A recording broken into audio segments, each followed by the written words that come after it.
status hukum Anda akan segera jelas. Entah itu akan P21 atau berkasnya bisa dikembalikan lagi. Tapi pertanyaan saya, Anda siap dengan segala kemungkinannya? Sangat siap dan bahwa kesiapan seseorang untuk menghadapi konsekuensi hukum tidak diukur dari bagaimana dia membangun suatu narasi, tetapi bagaimana ia mempersiapkan segala bukti yang kuat untuk dibawa ke arena pembuktian yang bilang, bahkan ada yang pakai sayembara tuh, ada itu bikin. Kalau nanti nggak P21 akan kita kasih panci. Makanya mana pancinya? Jaksa penuntut umum ini nanti memp21 kan, kita doakan. Ya mudah-mudahan segera ya kan. Biar kita juga melihat Mas Roy, biar saya bisa menghadiahkan Mas Roy.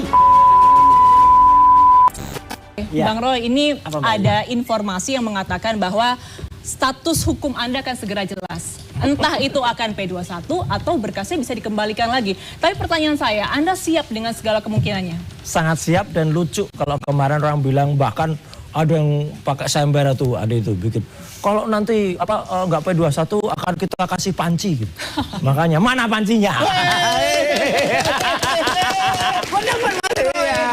Itu. Atau malah ada yang aneh. Ada yang namanya lawyer malah mengajak kita berjudi. Iya, karena dia nawar-nawarin, waduh 5 juta, 10 juta. Ini gimana lawyer kok malah judi? Ya, ini lawyernya, ini lawyernya. Ya, ini nggak boleh ini lawyer karena nawarin judi. Tapi yang paling lucu, ya, Bayu dan semua pemirsa head to head, ada yang kemarin, dengan gagahnya bilang, ini akan segera P21. Dia malah dapat P48. P48 itu perintah eksekusi dari jaksa untuk masuk tahanan. Berarti Anda yakin tidak akan P21? Ya, kita senyum saja lah. Makanya saya seperti Kombes Budi tadi, ya, kita doakan saja. Kalau kita doakan yang terbaik. Yang terbaik itu memang persoalan yang nggak mungkin bisa selesai. Ya, ijazahnya palsu mau selesai. Nggak mungkin. 99,9% ijazah ini adalah palsu. Dah, jadi nggak mungkin selesai. Oke, 99,9% Anda mengatakan mengklaim bahwa ijazahnya palsu dan juga berkas perkara Anda tidak akan P21. Saya langsung ke Bang Ade ya, tadi namanya sudah disebut oleh Bang Roy Suryo. Pernyataan Roy Suryo tadi mungkin terdengar menohok bagi pendukungnya, tetapi jika kita menyimak dengan baik dan mengikuti perkara ini dari awal, justru yang terlihat adalah ia mencoba menutupi kepanikan serta ketakutannya.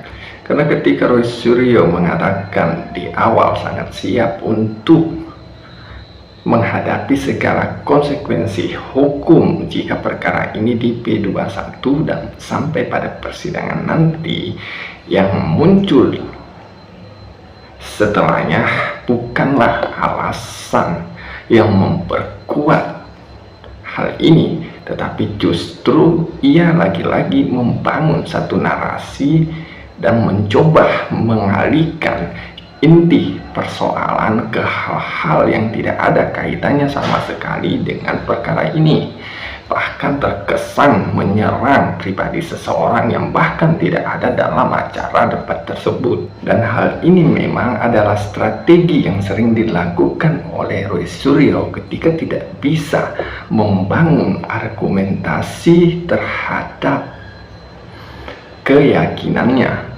Lebih jauh lagi, jika memang ia merasa sangat siap dan yakin dengan tuduhannya, mengapa yang terlihat akhir-akhir ini justru terkesan ingin menghindari persidangan, seperti halnya gugatan yang mereka lakukan di MK, pengajuan penghentian perkara dan lain sebagainya.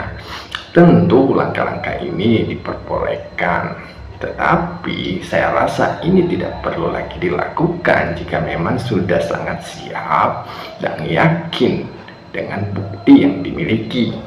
Jadi sekali lagi, bahwa kesiapan seseorang untuk menghadapi konsekuensi hukum tidak diukur dari bagaimana dia membangun suatu narasi, tetapi bagaimana ia mempersiapkan segala bukti bukti yang kuat untuk dibawa ke arena pembuktian yang sesungguhnya.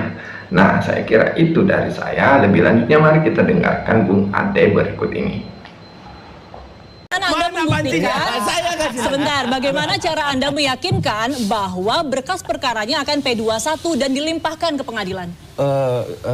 Mbak Yu gini, ya, kita melihat bahwa kalau rentan waktu yang teman-teman katakan bahwa lewat lah dan lain sebagainya, saya rasa batasan waktu itu memang ada, 14 hari. Ya kan? Namun SPDP sampai saat ini kan belum dibalikan, artinya masih dalam tahap penyidikan. Kalaupun misalkan katakanlah dibalikan, ya, apakah bisa ada sprindik baru? Bisa. SPDP baru? Bisa. Kenapa tidak? Kembali ke kewenangan penyidik.